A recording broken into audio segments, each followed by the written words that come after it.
విద్యానికేతన్ విద్యా సంస్థల వద్ద ఒక రెస్టారెంట్ పై మోహన్ బాబు బౌన్సర్లు దాడి చేశారంటూ మంచు మనోజ్ ఇక్కడికి రావడం జరిగింది. మంచు మనోజ్ ఇక్కడికి వచ్చి కొద్దిసేపు ఉండగానే మోహన్ బాబు విద్యానికేతన్ విద్యా సంస్థలకు సంబంధించిన కొంతమంది ఇక్కడికి రావడం జరిగింది. అవన్నీ ప్రస్తుతం మంచు మనోజ్ మనతో ఉన్నారు. ఎవరు సార్ వీళ్ళందరూ, ఎవరు, అసలు ఏం జరిగిందండి? అదిగే ఆయనే హేమాద్రిని అడిగారండి. ఒకసారి ఆయన అడగండి. ఆయనే మనుషులు తీసుకొచ్చి అందరిని కొట్టి ధ్వంసం చేసింది ఇది. సో నేనేం లేదు, ఆయన స్టేషన్కి వచ్చి ఒకసారి రిపోర్ట్ చేయమని మీ ముందే రిక్వెస్ట్ చేశాను. ఇప్పుడే ప్రెస్ మీట్ నేను అటు వెళ్ళంగానే చుట్టూరు మొత్తం ఎంతమంది వచ్చి చుట్టుకొని ఎంతమందిని బెదిరిస్తున్నారు. మీరు విజువల్స్ దొరికాయి, మా దగ్గర కూడా విజువల్స్ దొరికాయి. మన కారు చూడంగానే దాంకున్నారు అందరూ. సో ఇది రెగ్యులర్గా జరుగుతుంది. వెళ్ళిన 2 నిమిషాలకే వచ్చేసారు చూడండి. దయచేసి విజువల్స్ తీయండి. ఇప్పుడు స్టేషన్ దగ్గరికి వెళ్దాం. ఆయన కూడా రిక్వెస్ట్ చేయండి రమ్మనండి. అంటే నిన్న అసలు దాడే జరగలేదని చెప్పి వాళ్ళు చెప్పే ప్రయత్నం చేస్తున్నారు సార్. ఒకసారి హలో సార్, నమస్కారం సార్. సార్ నేను తిరిగి వచ్చాను సార్ ఇక్కడికి. నేను అటు సగం దూరం వస్తే లేదు, ఇక్కడ తిరుక్కుని వెంటనే మొత్తం హేమాద్రి నాయుడు బౌన్సర్స్ అందరూ మళ్ళీ చుట్టేసుకొని ఇక్కడ బెదిరిస్తున్నారు. నేను వచ్చేసాను ఇక్కడికి. వచ్చి ఇప్పుడు కెమెరాలు నా ఎదురుగా ఉన్నారు హేమాద్రి నాయుడు బౌన్సర్స్ అందరూ. ఇప్పుడు నన్ను తీసుకురమ్మంటారు స్టేషన్కి. అతన్ని హేమాద్రి నాయుడు వీళ్ళందరూ ఇక్కడ ఉన్నారు బౌన్సర్లు. అందరు నేను కూర్చొని పెడితే తెచ్చేనా?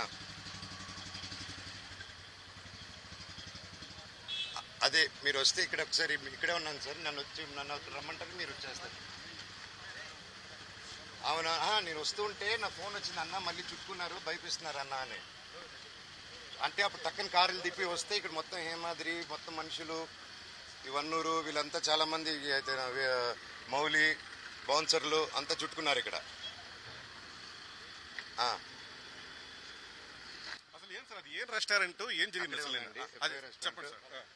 ఎఫ్ఐఆర్ రెస్టారెంట్ ఆల్రెడీ చెప్పానండి. ఏంటంటే వీళ్ళకి ఏం లేదు, వీళ్ళు మాటలు వినకపోతే బౌన్సర్లు వస్తారు, ఈ హేమాద్రి నాయుడు గారు లీడ్ చేసుకుని వస్తాడు, అందరిని ధ్వంసం చేసుకుంటాడు, వెళ్ళిపోతారు. ఎవరైనా అడిగితే ఏమనరు. ఈయన ఏరియా రౌడీ. సో ఒకసారి చూసుకుని రౌడీ అలా ఉంటాడు అనమాట. ధ్వంసం చేయాలని వాళ్ళు చెప్తున్నారు సార్. నిన్నటి నుంచి మీడియాతో కొంతమందితో మాట్లాడి, అసలు మీ దగ్గర విజువల్స్ ఉన్నాయి, మా దగ్గర కూడా ఉన్నాయి. అది స్టేషన్లో ప్రజెంట్ చేస్తాము. మీరు దయచేసి అక్కడ చూడండి.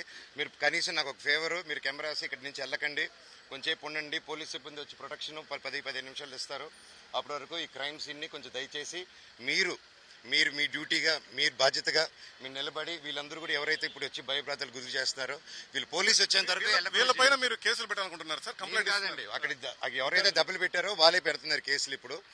అప్పటి వరకు పోలీసులు కూడా విట్నెస్. ఇప్పుడు దయచేసి పోలీసు వచ్చేంత వరకు మీరు ఇక్కడ ఉండండి. ఎంతమంది విద్యార్థులపైన దాడి చేశారు సార్? ఆయన అడగండి సార్, అది డీటెయిల్స్ అన్ని. మీకు సమాచారం వచ్చింది కదా, ఆ డీటెయిల్స్ నీ స్టేషన్ లోనే చెప్పాలి సార్, వాళ్ళు చెప్పాలి, నేను చెప్పకూడదు. ఉన్నట్టుండి వీరందరూ కూడా బౌన్సర్లు ఇక్కడికి చేరుకున్నారు సార్. మీరు ఇక్కడ నుంచి వెళ్ళిన వెంటనే బౌన్సర్ చూడండి, కెమెరా తిప్పండి ఒకసారి చూడండి. వాళ్ళందరూ ఎవరు సార్ అసలు? Bouncer sir. ఎవరు బౌన్సర్ సార్ వాళ్ళందరూ?